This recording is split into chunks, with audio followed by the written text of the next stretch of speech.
There is a liberal establishment running this country, and at the end of the day, they do what is in their own electoral interest. A lot of people in this country are sick and tired of it. David Lammy, often celebrated for his sharp mind in foreign affairs, just got an humiliation from a bold British caller on live radio.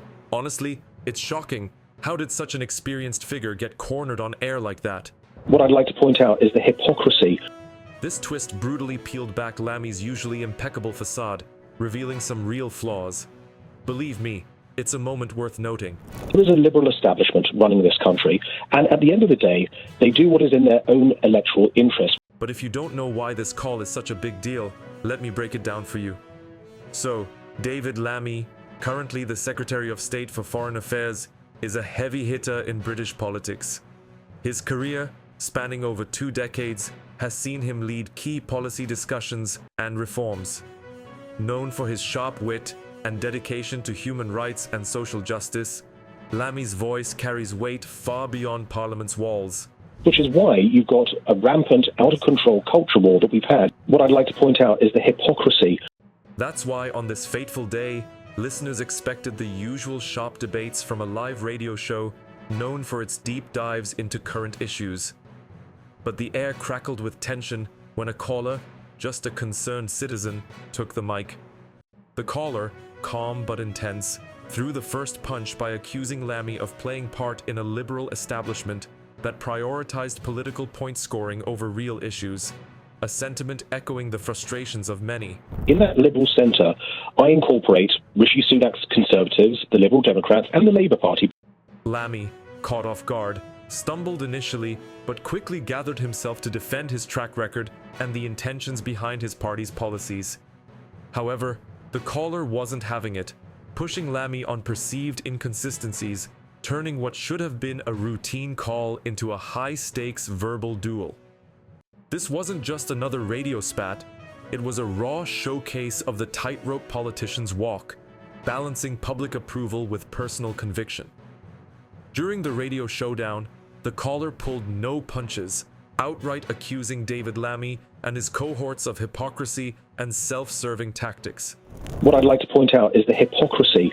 He laid it all out there, how politicians seem to chase their careers and party agendas over the public's actual needs, a complaint that's been brewing among voters for quite some time. This was no fluffy critique. It was a sharp jab at the very heart of political integrity, suggesting that too often, political maneuvers benefit those in power at the expense of real leadership. What I'd like to point out is the hypocrisy. The public's reaction was immediate and visceral. This kind of straight talk strikes a chord with those fed up with political doublespeak, who believe that many in office are more obsessed with power plays than sound policies. The caller's intensity conveyed not just personal annoyance, but echoed a wider, shared frustration with political shenanigans. A lot of people in this country are sick and tired of it. A lot of people in this country, I think. As he made his case, the caller didn't just throw around baseless claims, he came prepared with specifics. He brought up recent legislative sessions and public speeches by figures like Lammy, arguing that they reveal a gap between what politicians say and what they do. These weren't random points. Each was a calculated strike to highlight alleged hypocrisy with solid proof. You would describe Rishi Sunak's Conservatives as liberal? Yes, I don't believe in this division between Team Red. News outlets jumped on the bandwagon too, each spinning the story according to their own bias. Some commended the caller's guts, while others scrutinized Lammy's defensive tactics, painting the moment as a significant challenge for him. From in-depth newspaper analyses to spirited TV debates, the media dissected every angle, pondering what this meant for political transparency and accountability. Team and Team Blue, as far as I'm concerned, there is a liberal establishment running this country, and at the end of the day, they do what is in their own electoral interest, which is why you've got a rampant, out-of-control culture war that we've had. This surge of support for the caller wasn't just a fleeting moment of online activism. It reflected a deep-seated exasperation with the status quo in politics. To many listeners, it felt like the caller was standing up for them, directly confronting power in a way that rarely happens so openly and unfiltered.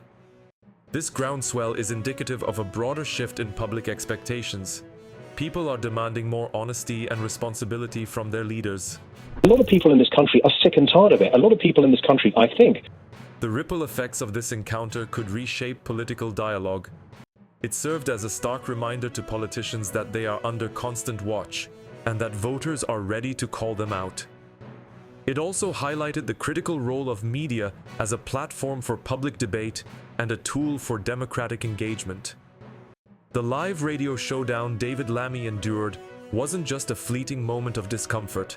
It set off a media frenzy, with each of his responses meticulously picked apart for hints of political damage control. That's really what people want. That's the extremism that I'm talking about. I think I remember my own name, David. The intense scrutiny from the public suggests this isn't something they'll forget anytime soon, potentially swaying voter trust and confidence in his leadership.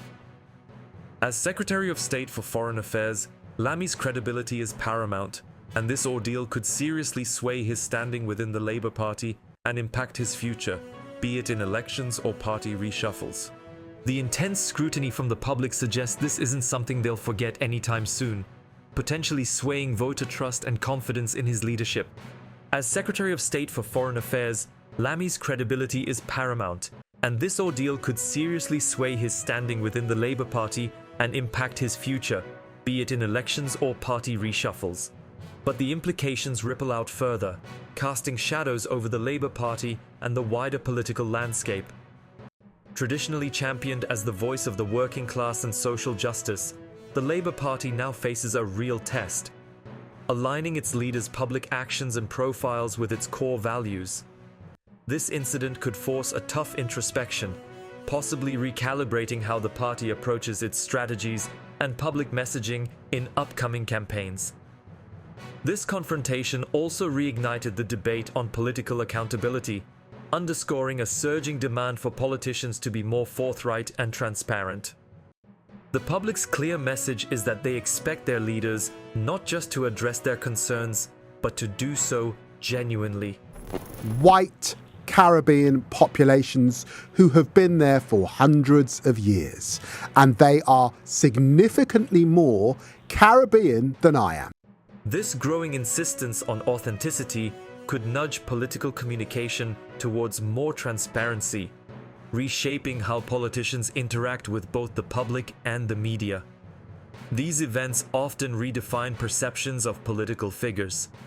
A politician's failure to effectively engage with criticism can diminish their stature, whereas adept handling of such challenges can boost their public image. All sorts of people have passed through. So when you say you are English, I'm not saying that doesn't mean something to you and matter hugely. It does. Because there are probably, as you put it, years and years, hundreds of years. For Lammy and his peers, the path to recovering public trust hinges on showing real dedication to tackling the issues the public raises. Zooming out to broader societal implications, Lammy's unique background as both Caribbean and English is pivotal in his public and political narrative. His life story, reflecting a modern, diverse Britain, informs his views on race, immigration, and national identity, positioning him as a key voice in discussions about what it means to be British today. You are African Caribbean. But why will I never be English?